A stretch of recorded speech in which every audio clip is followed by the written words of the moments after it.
And good evening, WNBA and women's basketball fans. Wheels up on a Friday evening here on a freaky, fresh, funky Friday, August 19th, 2016. Once again, folks, good evening, WNBA and women's basketball fans, and welcome into the WNBA 365 network, your 24/7, 365 comprehensive home for everything revolving around the WNBA and the rest of the women's basketball universe. Again, folks, we apologize for the minor 5-minute delay, but again, working out some more problems again. And if you read the press release, that's why, folks, we're going to be undergoing a pretty major overhaul here at Studio 171 to kind of get things back up to speed and par. But of course, folks, as well, like we said though yesterday, of course, with either natural disasters or other things plaguing our broadcast team, another two-man game here tonight for the next about 30 minutes or so again.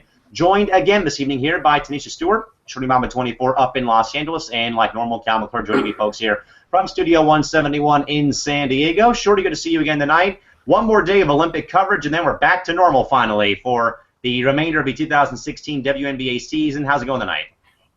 Hey, I'm doing great so far. Ready for the U.S. to officially take gold on Saturday. And like normal, folks, of course, Facebook and Twitter and the live chat box always open for you folks. So feel free to hit us up tonight over on Facebook at facebook.com/WNBA365 or hit us up over on Twitter at WNBA365 at Calamac3 or at ShortyMamba24. And please include the hashtag WNBA365. And of course, folks, you can again participate in another live Twitter poll question this evening. You have until 10 o'clock tonight to cast your vote. But actually, we gave you an extra few minutes, so you actually have until 10:30 Pacific time tonight to register your votes for tonight's question tonight. Which one of these network milestone shows was your favorite show to watch? Was it the relaunch show of the network back on October 14th of last year, the Draft Day special from earlier this season, the 2-year anniversary show, or the network's 300th show? Again, all four of those results are your voting options.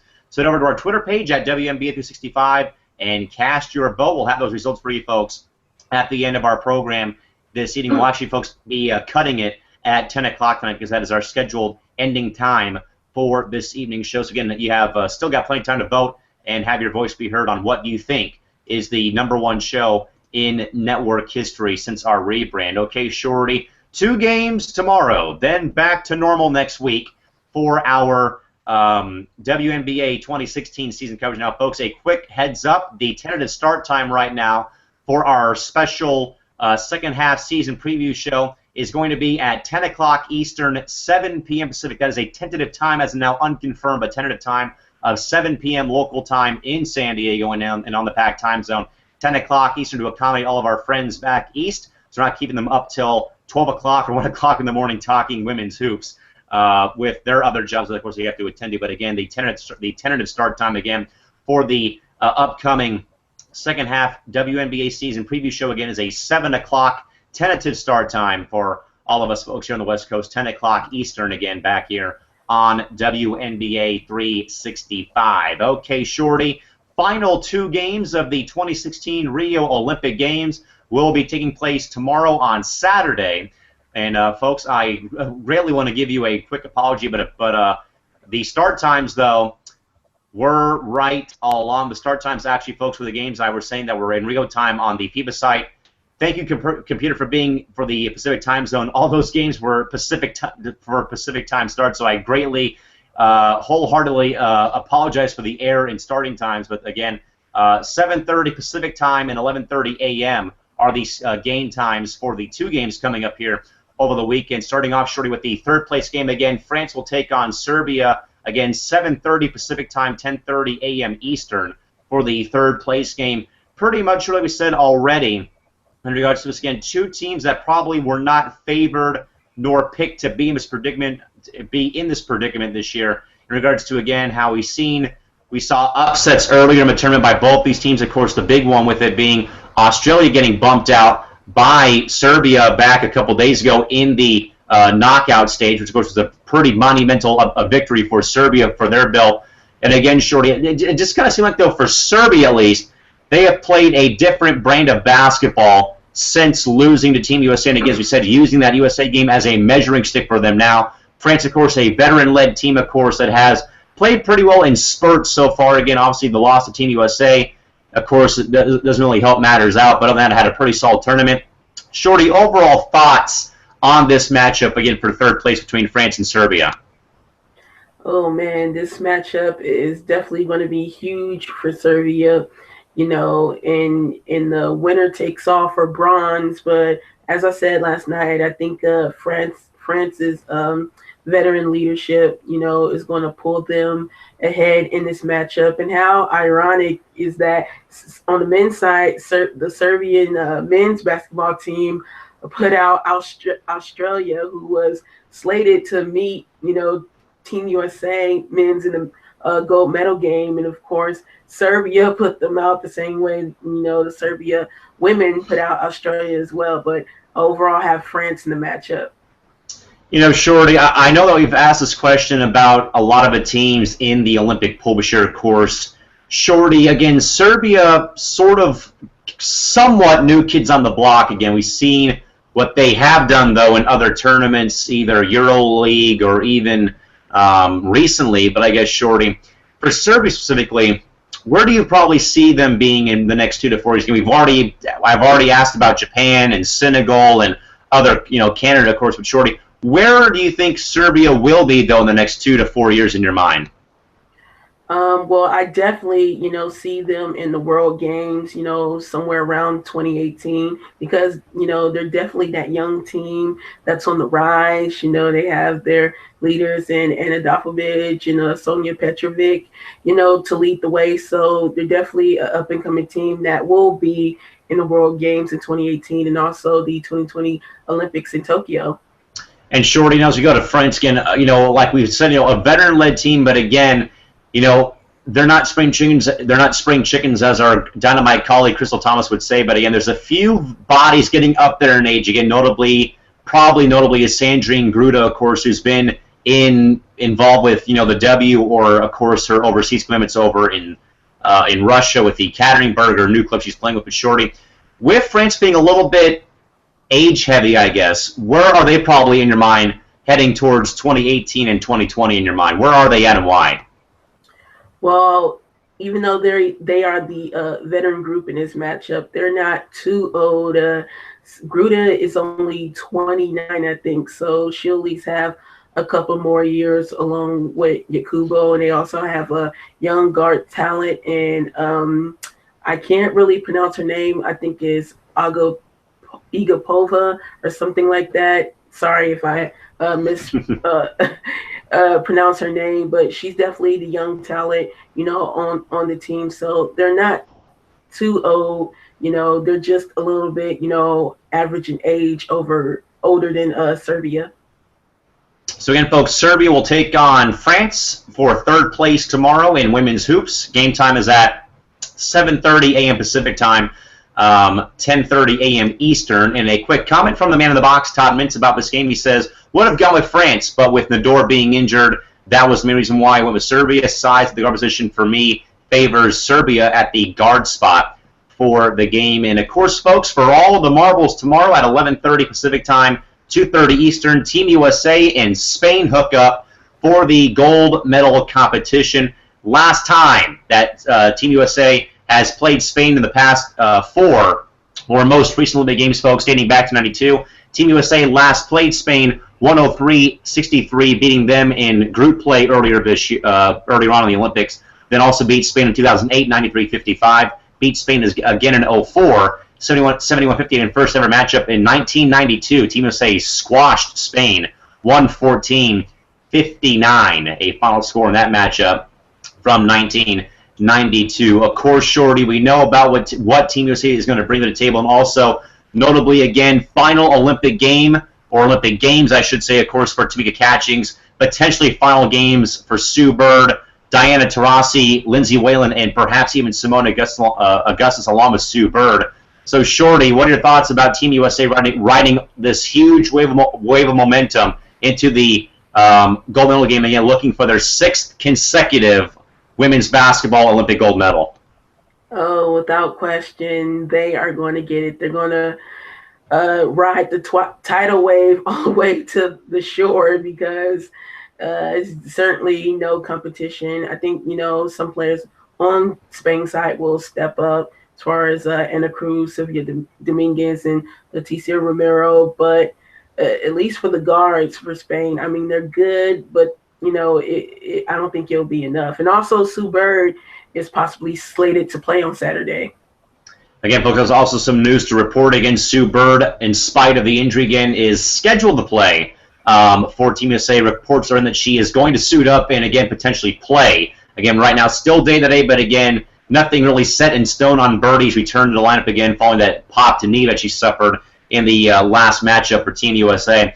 Shorty, looking over some of the numbers, it's not even fair. It's just seeing how many arrows favor Team USA on the FIBA stat line in comparison in regards to everything but maybe a couple of categories. Actually, I'll take that back. All but one category favors Team USA in this matchup. Everything from percentages shooting the ball to rebounds to even turnovers favor Team USA. Steals, of course. Fouls even favor Team USA at this point, which is crazy. And, of course, we look at, though, biggest lead of the entire tournament. Team USA is led by a average margin of 42.1 points.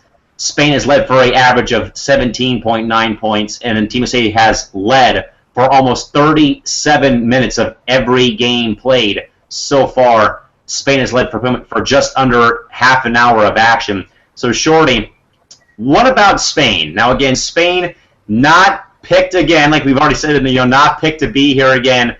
Again, they've played some very scrappy teams, very scrappy games, and they have really done a good job, again, improving on their game. But again, Shorty, you pretty much said, though, that their death sentence, though, was the very immature celebration following beating Serbia to go to the gold medal game yesterday. So, Shorty, I know that probably sets them up for failure, but I guess what I thought so about Spain getting here again, where no one once more had them picked going to the gold medal game or even winning a medal at all. I mean, I think it was very big on their part, to basically exceed their expectations, because, as you said, no one thought that Spain would, make it to a gold medal game. Now, we at least, thought they would make it to the quarterfinals, because they do have, WNBA talent on the team. Also, a lot of players have been playing, for a while overseas, such as Torrens. She's pretty much a decorated veteran, overseas. So we expected, with the talent, that they would at least make it to the quarterfinals, but definitely didn't see them in the gold medal game. And, that clutch shot again that they that Cruz hit, against Turkey, that was definitely big. So they did make some big plays down the stretch and all throughout this tournament, to make it as far as they did. So, Shorty, again, to kind of revisit, our thoughts about the next 2 to 4 years again, folks, 2018 will be the next FIBA World Championship tournament, and, of course, 2020, the next Olympiad for summer events in Tokyo, Japan. So, Shorty, Spain, again, somewhat is kind of like France, a mixed bag of vets and young talent coming up again between Torrens, Nador, along with Ana Cruz. So, Shorty, now that Spain this is like a stepping stone, I guess, for the next 2 to 4 years. What does this game, in your mind, do for them to propel them to that next level in 2018 and maybe even in 2020? I definitely think, regardless of the outcome of this game, they'll learn from it. They'll come back even stronger for the most part. And I definitely do see them participating in the World Games and also in Tokyo. Now, again, Shorty, I know that before, I think either before or while I was in Hawaii, of course, we had the U.S. Women's National Basketball team play the select team, basically the B team, I guess, of future talent. Now, again, there's going to be some holes to fill, though, on this roster come FIBA and come Tokyo in the next 2 to 4 years. Of course, no catchings, presumably and possibly no Bird, no Taurasi, no Whalen or Augusta. So that's 5 players that Team USA is or could be losing following tomorrow's game in Rio. So, Shorty, what do you see as the future of Team USA women's basketball for 2018 and even 2020? For Team USA, that's definitely going to be a tricky one, because I've been, reading numerous articles about, Augustus and Whalen, and those two are pretty much a question mark. So I'm not sure if they will or will not, return in the next following games. But, we can pretty much say that this is Catchings and Bird and more than likely Tarasi's final merry-go-round. So it'll be interesting. I definitely think Jewel Lloyd is a big candidate for, Team USA in the future. I'm not sure if Dawson will be there, even though she does have the Yukon leg to stand on, but I'm not sure if she'll make it. So that's a question mark. Also, can see Tiffany Mitchell on the team. And let's not forget Skylar Diggins and Odyssey Sims, who are, slated in the guard spot to take over for names such as Sue Bird and Lindsay Whalen, so they can be, guards for the future. And then there's also the question mark, with Parker and Agumake. So it'll definitely, be interesting to see in the future who are the, next generation to come up in Team USA. Todd Mintz chimes in with his next five short. He goes with Hamby, McBride, Hayes, some of the Sun players, etc. for the next five. He says Team USA will be just fine come 2018 and 2020. Shorty, I would agree. I think that what we saw from the play, at least, of the select team again, between Lloyd and Dolson, again, there's so many bright young kids coming up that I think that we're all on the same page that Team USA is going to be just fine for the next couple of years. Again, obviously losing the veteran leadership of those five players may be, maybe one lost asset, but at the same time though, when you have such a big corp of talent in the WNBA playing for Team USA, again, not even mentioned again, Shorty, perhaps the possibility of maybe a Parker or Ogumake being back, maybe. Doubtful, though, perhaps in 2020 or even 2018. But again, I agree with both you and Todd, again, that there's plenty of young talent that Team USA is procuring for the upcoming few years following tomorrow's game. But again, folks, to recap the final two games of Rio 2016, France and Serbia for third place, Team USA and Spain for the gold medal. Again, 7:30 a.m. Pacific time for the first game, 11:30 a.m. Pacific time for the gold medal game for Rio 2016. With that, Shorty, we're just going to do this real quick once more, but again, just go around the block again. Shorty, what are your thoughts? And give us your predictions for both games. Who you got winning the two games tomorrow? Bronze, I'm going with France. For gold, I'm going with USA. All right. I think we all agree. I'm also going France and Team USA as well. And also, real quick, Todd says about the next 4 years. He also says, don't forget Moore and Charles will be in their prime, still be in the prime in 4 years. No need to worry, or no worries either with those two players as well. So a couple more names thrown into the ring about what will be happening with the Olympic side in 2018 and 2020. With that, Shorty, moving on to kind of getting back on track finally. We've kind of been stuck in the mud, of course, with the Olympic break. But hey, folks, good news. There is WNBA basketball returning to an arena near you next Friday with a full slate of games. Shorty, I know I'm not going to go too much in depth in regards to, again, saving it more so for next Thursday. Of course, we have our big second-half preview show again with our huge panel. But I guess, Shorty, kind of in a nutshell, I guess, give us your overall thoughts on the entire first half of the WNBA season so far. Well, I'll say it's subjective because the first half was exciting if you were a Sparks fan, because them just overall going on the incredible run that they did, tied the Houston Comets record at 20-1. Could have broken it, but Atlanta had something to say about that. But also just great play overall. The first two matchups between LA and Minnesota, the two undefeated teams then. That was definitely big. Also, New York. Not only did they have solid play in the first half, but also getting Epiphany Prince back, after, the second half play resumes. And also, last but not least, seeing a young and hungry squad out of the Connecticut Sun. So overall, it was definitely a great first half. Shorty, so much record-shattering, throwing, again, people, pretty much a case of people living in a glass house, throwing stones at a glass ceiling, basically.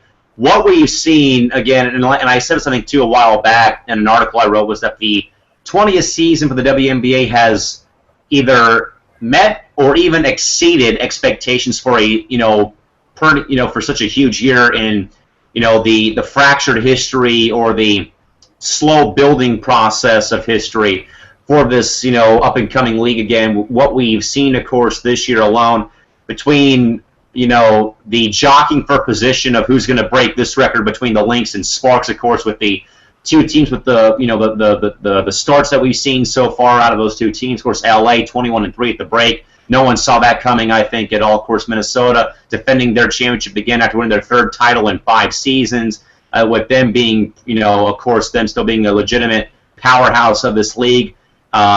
New York, I would agree as well. Atlanta also surprised a lot of people, too, out east. And also I'd also agree, Troy, too, with the young kids, too, like in Seattle and in Connecticut again. But also as well, of all the great finishes, the OT games that we've seen so far, some of the 2 epic clashes already between LA and Minnesota, 2 games that were absolute barn burners earlier on this season. But Shorty, I definitely agree that so far this first half of the season has been something pretty incredible to see so far. And also, Shorty, too, to also again have 3 teams celebrate their official 20th season between LA, Phoenix, and New York this year. Again, Shorty, again, how special is it, I guess, for all 3 of those cities again to be able to, say that we've been here since day one again, and they've been a part of so much history with this league. And again, the 3 backbones of this league that have, that they've bent but never broken so far to get through 20 years. What do you think? I definitely think it was big of all those teams to be able to say that they have lasted this long as a franchise, because the same cannot be said for many other franchises who have folded or either relocated. So it was big that, those 3 teams are still around today. Yeah, and again, a huge salute and shout out, of course, to all of our great fans up in Los Angeles, over in Phoenix, and of course in New York, of course, for those 3 teams surviving every single day of the week, pretty much with the WNBA, folks. Your full schedule for next Friday's games: Minnesota at Connecticut, New York at San Antonio, Atlanta at Chicago, Dallas at Phoenix, and LA at Seattle to begin the second half of the season with this year's 2016 WNBA season. Now, Shorty, right now, of course, 10 games remain right now at this point in time for the 2016 season. So this is pretty much the beginning of everyone sort of putting away everything. Now, folks, thank goodness, but the WNBA website, by the way, folks, has officially gotten rid of conferences now. You can now view the current 2016 WNBA playoff standings right here and now on WNBA.com. Goes as follows: Los Angeles, Minnesota, New York, Atlanta 1 through 4, Indiana, Chicago, Phoenix, and Washington and Seattle virtually tied for the 8th spot at 9 and 15. Of course, LA and Minnesota, as of now, would be 1 and 2 and have a 2-round bye to the WNBA League semifinals before a potential matchup with somebody in the WNBA finals. Now, again, Shorty, we talked about this with Mike Peterson and Marquez Anderson earlier on our season preview show again, about really trying to see how this format will work so far. And also, Shorty, this is sort of, I guess, kind of, again, as we know, the WNBA being the guinea pig for the NBA. Shorty, I'm a firm believer that we will actually see this format in the next couple years being used in the NBA. As we've already seen, Shorty, they've gotten rid of the division winners automatically qualifying for the division, for the playoffs in the NBA. And, Shorty, this is basically the same exact thing that the NBA is already doing. But now the WNBA, of course, got rid of conferences. So, Shorty, I know that we already talked about the playoff format, I guess, Shorty. What are your thoughts, though, I guess, as we kind of already see this new format kind of come to fruition this year again in regards to, again, 2 teams get a first round, get a bye to the second round of the playoffs. It's pretty much March Madness all over again. The first 2 rounds, and it goes 3 out of 5 rest of the way. A little bit confusing still, Shorty. But what do you think though about the new playoff format? Yeah, I had said a while back that it was going to take me, some time to get adjusted to it, and I think overall I'm okay with it. I just still have somewhat minor questions of the, single game elimination. So I definitely want to see how that plays out. Yeah, this is going to be interesting. Now, again, folks, we're not going to fully dive into it again. But again, once more, top two teams receive a 2-round bye to the league semifinals. 3 and 4 get a bye for 1 round. And again, the pretty much like the NFL wildcard system, pretty much two teams will play a single elimination game for the first 2 rounds, and then we'll advance to the following round after. And every time, again, the teams will be reseeded. Again, and the higher seed will play the lower seed, and vice versa. So it's kind of like a mixture, folks, basically Major League Soccer and the NFL playoff system right now, again, with it being reseeded after each round does conclude. Tomlinson was right, did say that pretty much, did say, though, that Major League Soccer is doing it also, except only 6 teams qualify from each conference to make the playoffs. It's the top 4 teams playing each other, then the bottom 2 teams play a 1-game knockout to move on in the next round of Major League Soccer postseason and MLS playoffs as well. But again, folks, your standings as right now, again, without conferences, again, LA, Minnesota, New York, Atlanta 1 through 4, Indiana, Chicago, Phoenix, and Washington, and Seattle at this point. Again, they are all jockeying for that 8th spot right now in the postseason. And I guess, Shorty, kind of, looking at that 8th spot right now, 2 teams that have, of course, been scuffling as of late. Shorty, probably in your mind, who do you think probably is the favorite right now going into the second half to snag that 8th spot right now? Is it Washington, Seattle, Dallas, or even Connecticut right now at 8 and 16? Who do you think and why?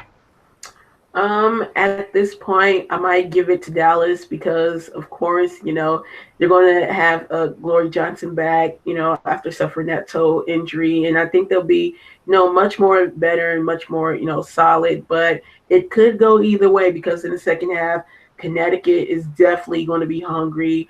Seattle is definitely going to be in the mix. And there's also Washington, even though those 2 teams, just in my opinion, I don't think they'll eventually get in, but it'll definitely be, Connecticut and Dallas in the mix.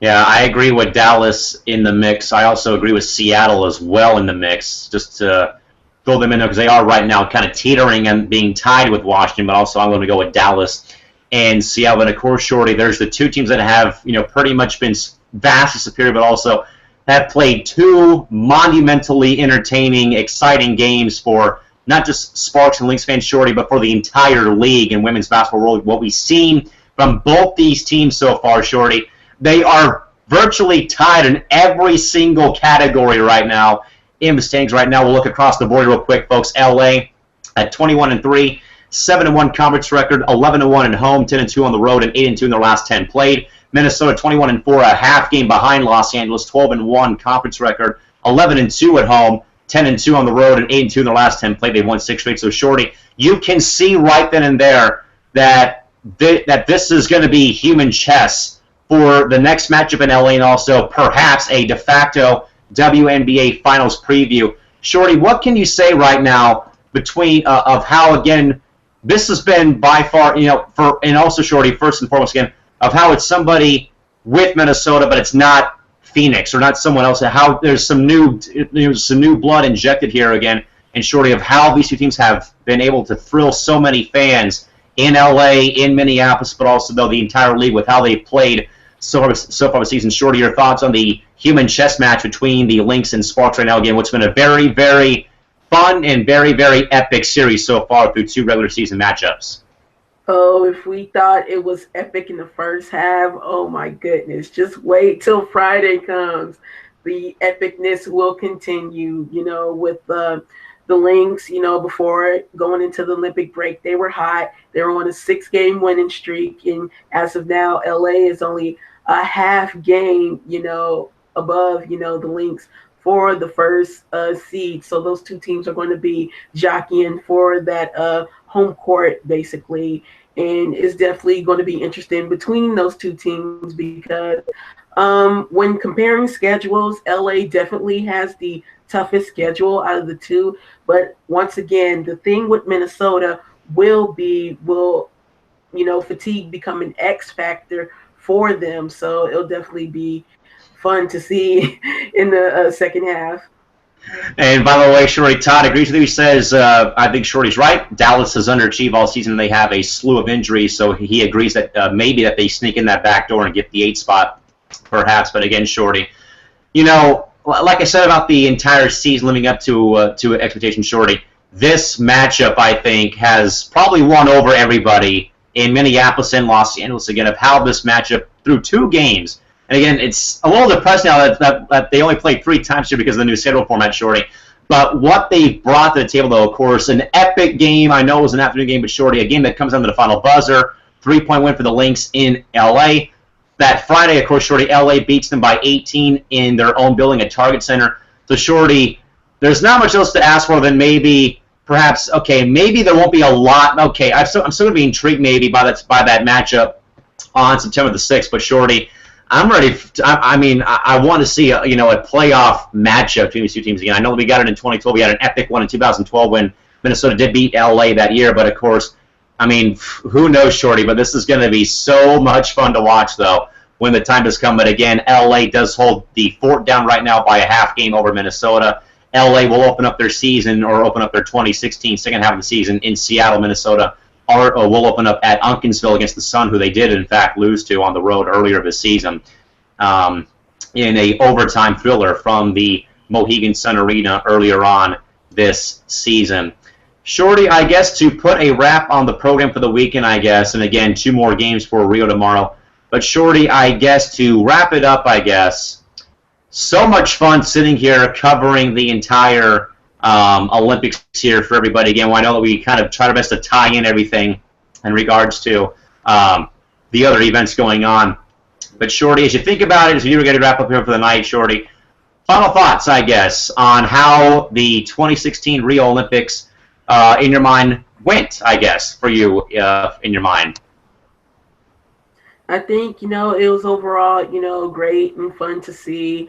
A lot of upsets that we weren't expecting, and that is what, made the Olympic feel so entertaining to see. Of course, there were blowouts, by Team USA, and that is always a given, but everyone else on the field was basically at a, even level playing field, even so-called, tough names like Australia, who everyone thought was going to make it to the gold medal game and end up getting, upset by Serbia. And also Canada was another team that was slated to be in one of those top matchups, but ultimately, got beat down themselves. So, everything is just setting up for a great, gold medal game and bronze game also to go down. And I definitely enjoyed, the Olympic Games in basketball this year.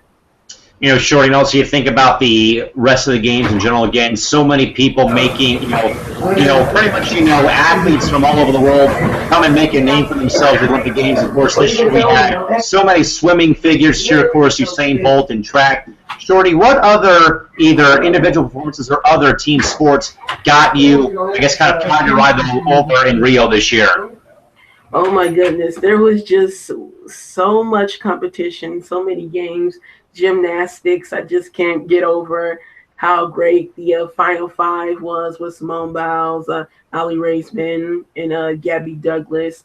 Oh my goodness, and right now, track and field is just blowing my mind. Usain Bolt, the GOAT, is just ripping up the competition. Also, props to the USA women's, for winning the 400-meter relay race. So that was great to see. Sadly, USA men's couldn't come through, but again, they couldn't stop both the GOAT.